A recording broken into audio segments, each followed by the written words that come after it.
નવસારી જિલ્લાના જલાલપોર તાલુકામાં જાહેર રોડ પર થયેલા ગંભીર હુમલાના કેસમાં એક યુવકનું મોત નીપજ્યું છે।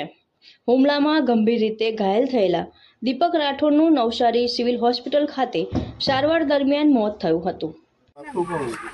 જે જેલમાં બેહાલા છે ને તે લોકો જ મારતા હો ઉતારીને તો સોડાવા જાય ને તે લોકોને હો કે તમુને બી મારવું એમ કે એટલે પહેલા બરાબર મોડું દાબીને મારી જ લીધેલો હતો।